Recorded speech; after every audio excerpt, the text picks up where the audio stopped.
Even with a musical career and band of his own, our guest, the tall, tattooed Tennessean who toured for 10 years with bluesman Buddy Guy, was asked to join the legendary band Foghat, in which he is the lead vocalist and guitarist. Scott Holt's our guest, and we're going to talk to him on St. Louis in Tune.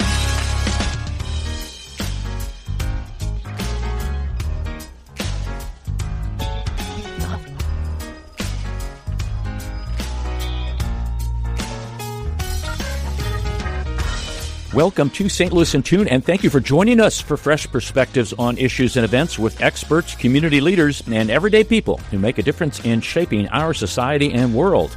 I'm Arnold Stricker, along with co-host Mark Langston. Greetings to you this morning, sir. Howdy. Good morning to you guys. That's our guest, Scott. He's anxiously waiting for us to get done with our banter here. Folks, we're glad that you joined us today. We want to thank our sponsor, Better Rate Mortgage, for their support of the show. You can listen to previous shows at stlintune.com, where you can follow us and even leave a review. And our thought to ponder, Scott, because we always do this before the show. It helps us get our focus a little bit on life. Yeah. Good luck with that. This one relates to what we're doing today. Music washes away from the soul the dust of everyday life. Yeah. Music washes away from the soul the dust of everyday life. And Scott, I know that is something that you talk about, that what music is, when you talk about loud is good, you're talking about this spiritual loudness, this intensity. And we want to welcome you, Mark, and I want to welcome you, Scott Holt, to St. Louis in Tune. Thank you for having me. That's an incredibly poetic introduction. I don't know what to do with it. Tell us about this loud is good, that you have this saying, this philosophy of yours. Explain that a little bit more than what I did.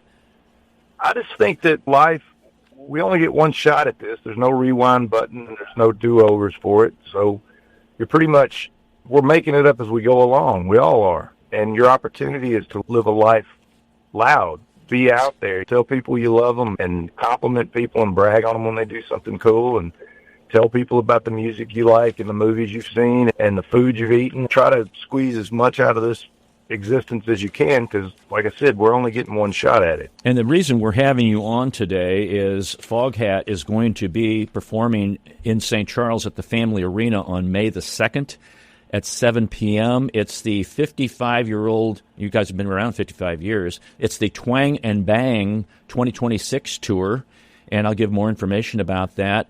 But Scott, how did you get started playing guitar? That's an interesting story, when you went from piano to guitar, and then it seemed like it was just hovering around until you met someone very important in your life. Yeah, I was, no disrespect to my piano teacher, but that was not a happy experiment when my parents they never learn how to play it. They never are. I had a piano At that point teacher. in my life, it just wasn't on my radar. I heard Hendrix when I was 19 for the very first time, and you have to understand, this is before the internet and before the early stages of MTV, so you weren't really, Jimi Hendrix was not getting played a lot in my orbit, and I heard him for the first time. I bought a cassette just on a whim, and it changed my life. He was doing everything that resonated within my body, and it was just the most profound experience I'd ever had. So I rushed home and told my parents I needed a guitar, and I wanted to learn how to play it, and God bless them, they made that happen, and I took off. And about a year later, my dad set it up for me to meet Buddy Guy. He was on tour, and we went to one of his shows, and I went to his hotel the next day, and he gave me a guitar lesson, and we stayed in touch and became friends. And about a year after that, he hired me to play in his band, and I spent 10 years on the road with him, traveling the world, and everything just went from there. Now, that sounds, to the everyday ear, that sounds so simple, and wow, okay, that's cool. But all you got to do is meet a legend. And meet a legend, and then a year later you're playing in his band for 10 years. That doesn't happen by happenstance. You were very energetic. And how much did you practice in between those times? You probably had the guitar on your knee and your hand on it 12, 14 hours a day. To this day, I play a lot. But when I was starting out, it was a solid 10 to 12 hours a day. I didn't do anything else. I didn't have a girlfriend. I didn't go anywhere. And I just stayed in my room and just played my guitar until I went to sleep. And when I woke up, there was my guitar, and here we go again. And because it it was this beautiful thing that just every day it was unlocking stuff, and I was finding new things. All these songs were coming out of my guitar, and it was just amazing to me. And the more you practice at it, the better you get. So and the better you get, the more you want to play. So it was it was the first thing that I found that I genuinely took to and wanted to do, and it gave me happiness, and it still does. If I'm in a bad mood, I can pick up a guitar, and in 5 minutes, I'm completely healed. Music does that. Kind of like I said at the beginning of the show, it washes away from the soul the dust of everyday life. Mm-mm. I can't imagine the calluses you've got on your fingertips. You must. Well, they're not as bad as they used to be, because as you get older, life takes over, and you get married, and you have kids, and now the yard's got to be mowed, and the bills have to be paid, and all of a sudden your guitar's not getting played as much as it used to. But when I'm on the road, it's in my hands all the time. When I'm at the house, it's right there by the couch, so I've got it close by. But it's just an old friend now. That's really neat. That's really cool. I think that's pretty cool. Yeah. What are some of the lessons, the things that you really hold dear to you that you learned from Buddy Guy? Good source of antibiotics is important. No, I'm kidding. It's funny because I learned everything from Buddy, literally. I went on the road with him. I'd never been away from home. I'd never traveled. Our first gig was in Canada. 2 weeks later, we were in Brazil. And so I was learning how to navigate in a foreign country and how to say please and thank you in a bunch of different languages, because that's, for anybody that wants to travel, that's the first thing you need to learn is how to say please and thank you. That'll get you a lot when you go to another country, even if you can't speak their language. But he taught me how to perform on stage, of course, and how to play the guitar. I watched him every night, and we would sit in the dressing room before the show, and I would ask him, how did you do this, or how does John Lee Hooker play this part? And he would show me stuff. But he also taught me how to order in a Chinese restaurant, so I learned that from him. Wow. And just to this day, there are things that I don't even know why I do them, and then I'll think about it and go, I learned this from Buddy. That's why I do this. And he's one of my dearest friends. I still talk to him. We don't see as much of each other as we used to. And I really the thing I miss the most about Buddy is not necessarily playing in his band. It was the times off stage when we every day when we were on the road. And that's when I really got to hear the stories and talk to him about all these blues artists and all the stuff that he'd done, and that's the things that I treasure most. Wow, a mentor. I would say a major mentor to you. Absolutely. Yeah. Absolutely. Wow. When did you stop touring or being with Buddy actively? I left Buddy in, 2000. I was with him from 1989 until 2000. That's a pretty good run. That's a good run there. Yeah. I managed to lay low for 10 years. And the blues that he does, the jazz stuff, how does that connect to rock? The thing about blues is in everything. The blues is in the DNA of every American music form that you listen to. You can trace everything back to the blues. And being with Buddy, when I got in the band, I thought I was just listening to only blues. I was a hardcore. All I wanted to listen to was Muddy Waters and Howlin' Wolf, and that was it. And I got in the band thinking I'm going to be around all these like-minded individuals. Nobody else in the band was listening to the blues because they were playing it. They were listening to Earth, Wind, and Fire and Stevie Wonder and African music and all kinds of different jazz and Miles Davis and John Coltrane. So that was a great education for me because it allowed me to branch out and listen to some other things, but I also was hearing similarities. You listen to Miles Davis and you can hear the blues in his playing. Mm-hmm. You listen to all kinds of music and it comes from the blues. So it's one of the foundations of American music. So when you stopped working with him, is that when you started like freelancing, what I would say? Because I knew you played with B.B. King, you played with Lee Hooker, Otis Rush, Eric Clapton, Carlos Santana, and it goes on and on. Unbelievable. You've appeared on all the Tonight Show, all the late night shows, et cetera, et cetera. And is that when your band was together or when you were freelancing, or what was that? A lot of that was going on when I was with Buddy, because being with him, I had access to every artist you want to mention. His contemporaries and his peers, we were always doing shows with him, so I was getting to literally sit at the feet of B.B. King and listen to him and Buddy talk about life. And so I met a lot of those guys through that. After I left Buddy, I put together a band and made 7 records on my own and toured and did that. And it's funny, that's when I was starving. my first 10 years with Buddy was like really crazy successful, and then I spent the next 10 or 15 scuffling, running around the country trying to figure out how to make it work. What was the name of that band? I just called it Scott Holt. Oh, okay. They couldn't fire me if it was named after me. Yeah, and that's it. And that was a valuable part of my education too, because being with Buddy, I had the opportunity to live under that umbrella. Mm-hmm. And you walk on a stage with Buddy Guy, and you're halfway there. You don't really have to do that much heavy lifting. You put your name on the marquee or on the T-shirt and walk out on stage, and now you got to convince a room full of people that don't know who you are why they should care. And that's a different challenge.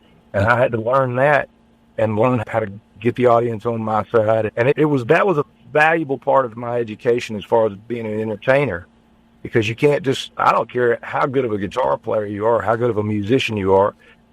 There's very few musicians that can just walk out there and play and immediately have everybody drawn in. You got to sell it. So as part of that, following that up, Scott, how did you do that? How did you draw those audiences to your band's group when you guys were performing and touring around? What did you do?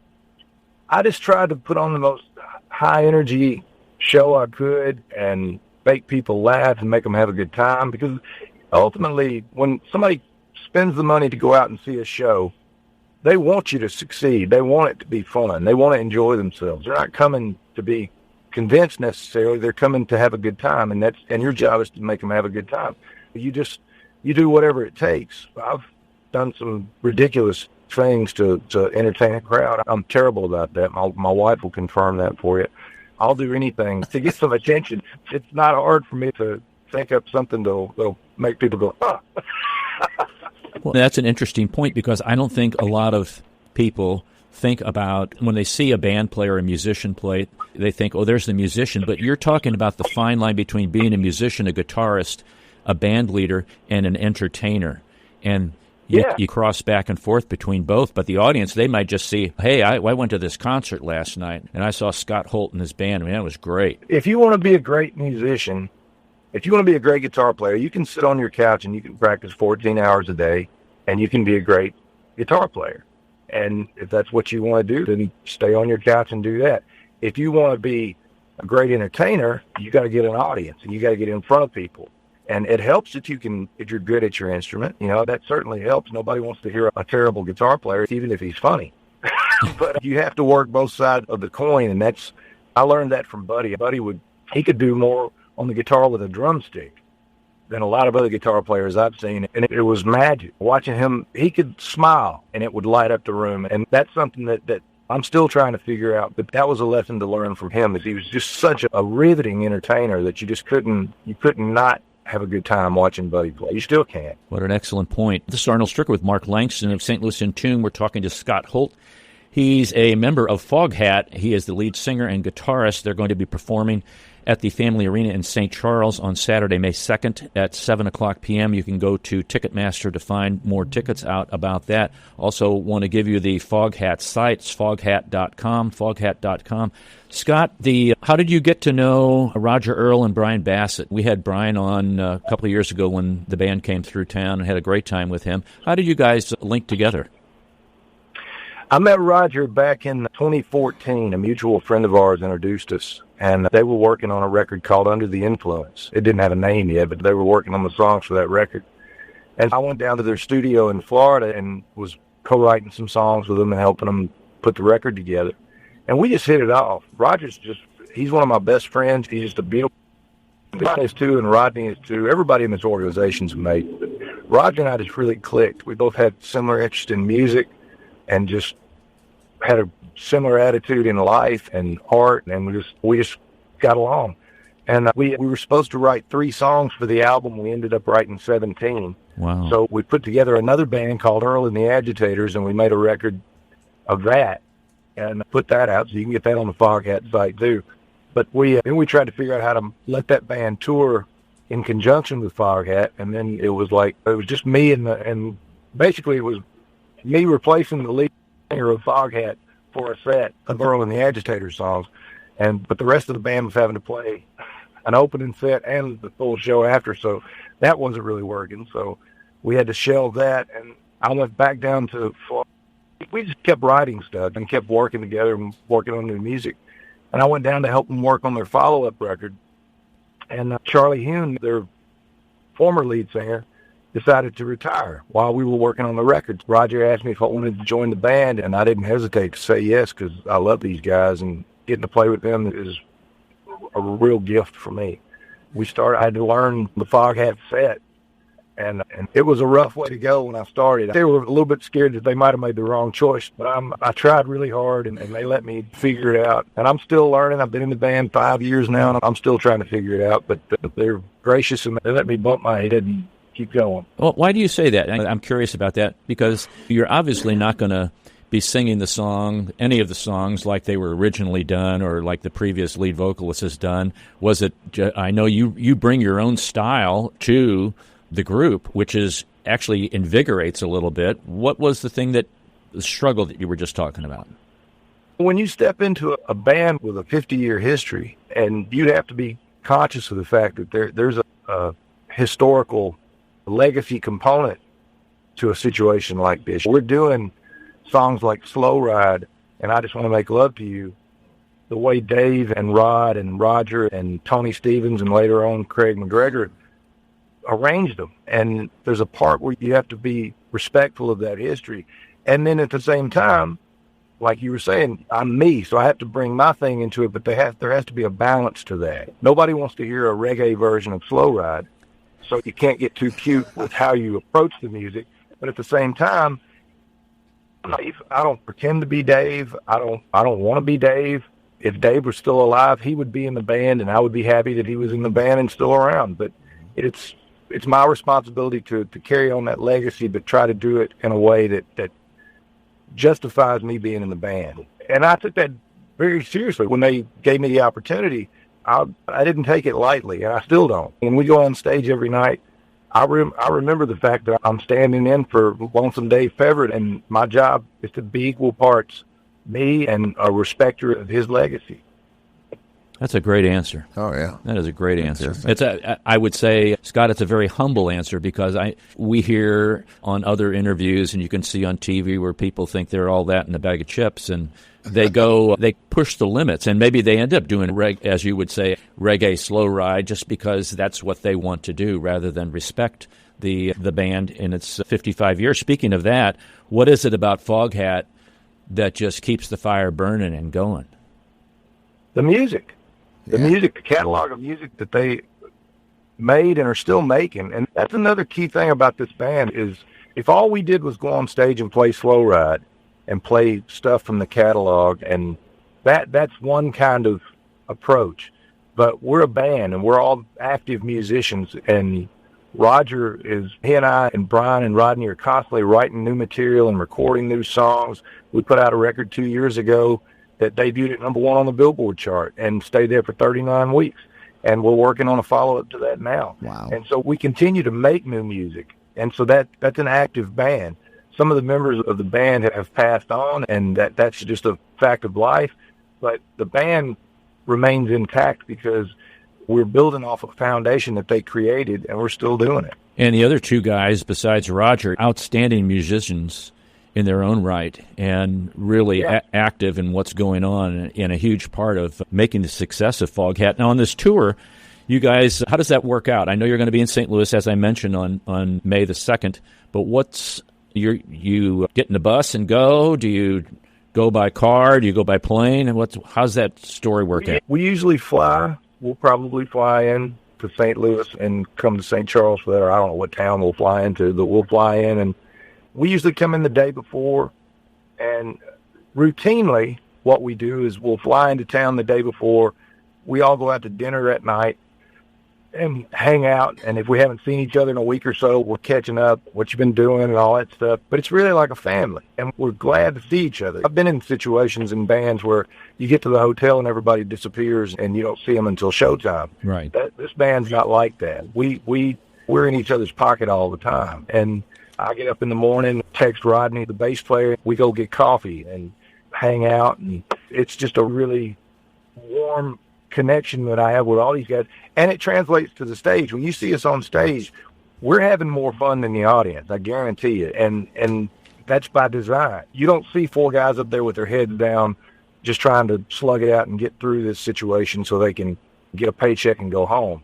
We live for that 2 hours that we're on the stage, and that's when we get maximum joy and maximum happiness, and that's what we're trying to reflect back to the audience. That is so refreshing. It is. It's great to hear. Can I ask, at the top of the show, I think Arnold called you the tall tattooed Tennessean. Tennessean, yeah. Are you living in Tennessee? Where do you live now? I'm actually only 5'4", and I've never been to Tennessee in my life, and I don't have any tattoos, so I don't know what he's talking about. No, I live just outside of Nashville and have for a long time, all my life. I was born and raised in Tennessee, and we moved around a little bit when I was a very small child. But once I started going to school, we've lived in Tennessee ever since. I met my wife here. We had our daughter here, and she's grown into an amazing young woman. And I love the world. I love traveling, and I love seeing other places. But I don't think I'll ever seriously think about living anywhere else because I just love this area. Scott, I was in country music for about 20 years, and I got to tell you, I loved going to Nashville. I don't know. I'm sure you've done a lot of work in Nashville. The musicians and just the whole scene in Nashville is pretty unbelievable. How much have you plugged into that? I mean, I've played in Nashville quite a bit through the years because it's right here. And there is a vibrant music scene, and there's sort of two scenes. There's the touristy country scene that the people that come to town for a weekend, they go to Lower Broad and they go to Kid Rock's bar or one of the other country artist bars, and they're hearing that type of music. But there's punk, there's rock, there's all jazz, there's all kinds of music going on in Nashville, and just killer, amazing musicians. Just the only town I think that's probably got better musicians is New Orleans. And you can put a band together in 10 minutes. Just get on the phone and you call a couple of people and boom, you got a band together. So if you're a musician, it's a good place to be. Yeah. I always loved Nashville. Painter's Alley. I don't know if that's even around anymore. Yeah. Still there. Still there. I played in that. I played there a bunch of times at a place called Bourbon Street, which is a cool bar there. And it's a great town. It's a lot different now than it used to be. I've reached an age where I catch myself sounding like an old man in my day, but it really has changed a lot.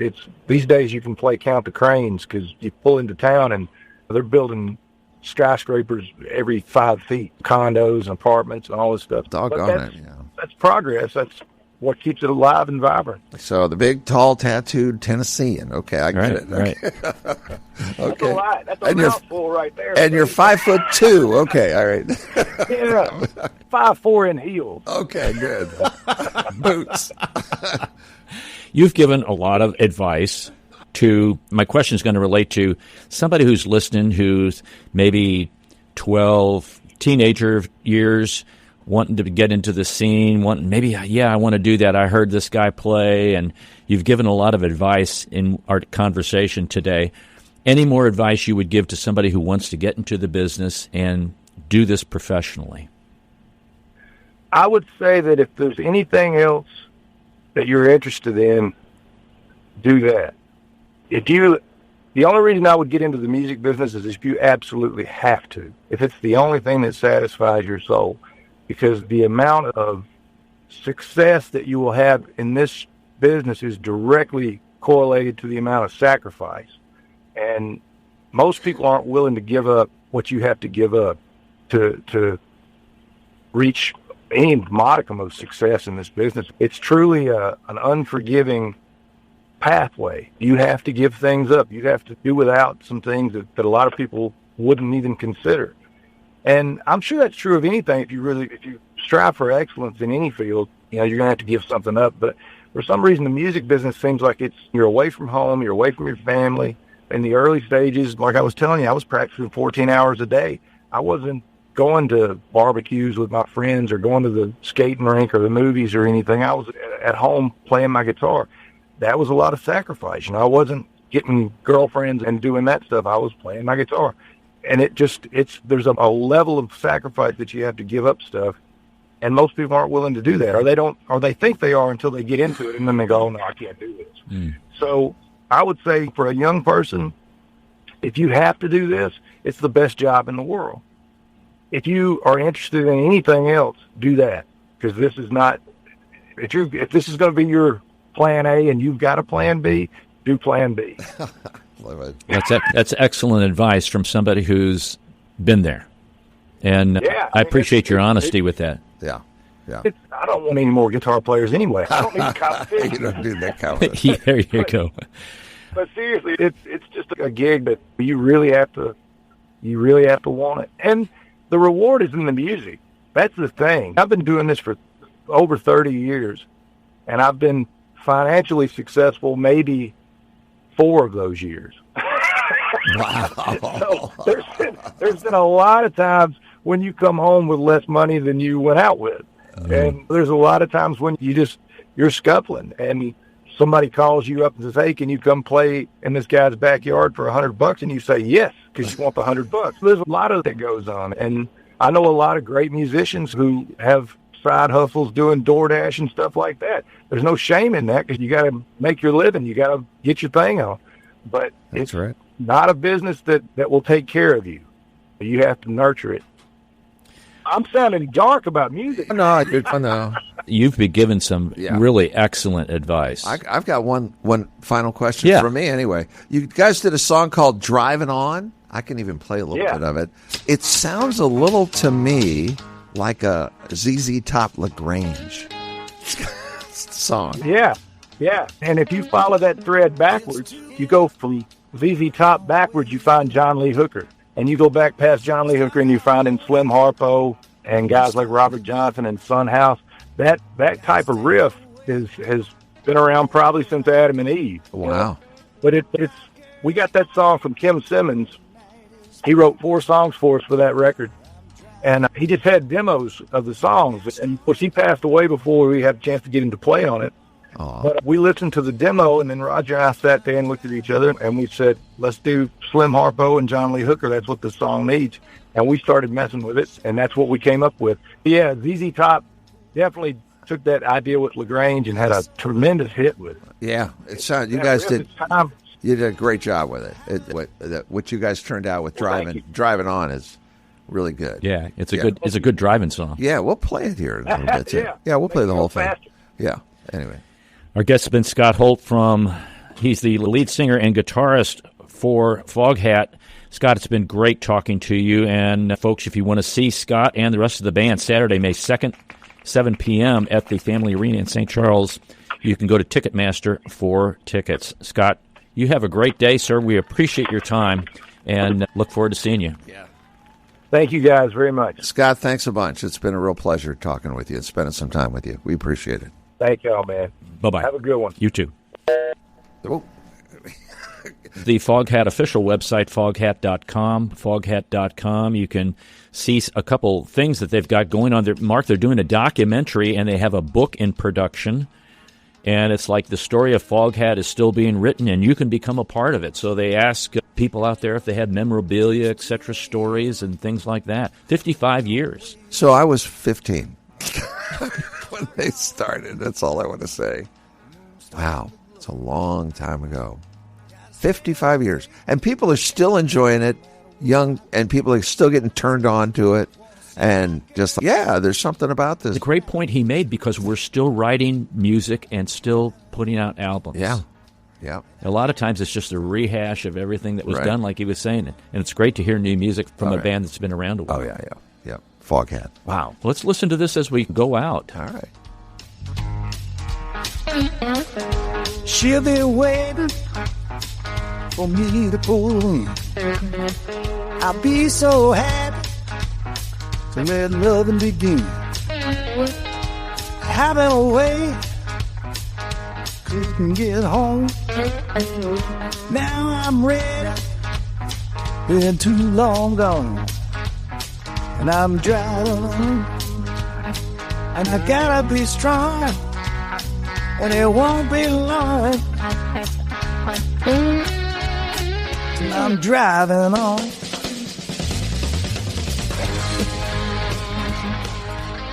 That's all for this hour, folks. We thank you for listening. If you've enjoyed this episode, you can listen to additional shows at stlntune.com, where you can follow us and leave a review. I want to thank Bob Berthasell for our theme music, our sponsor, Better Rate Mortgage, our guest, Scott Holt from Foghat, and co-host Mark Langston. We thank you for being a part of our community of curious minds.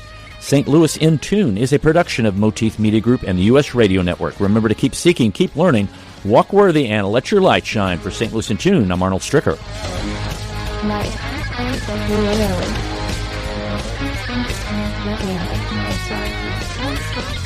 I can see her standing in my eye. She was waiting for me to come right by. Time is moving, it's getting late. I'm speeding up, no, I can't wait. I'm driving along, and I gotta be strong. It won't be long, I'm driving on. I'm driving on, and I gotta be strong, and it won't be long.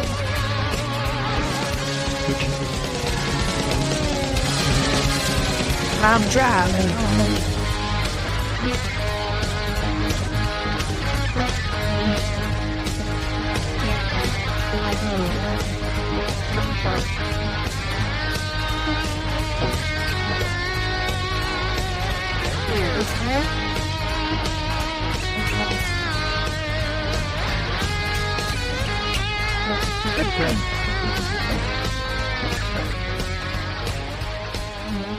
Here.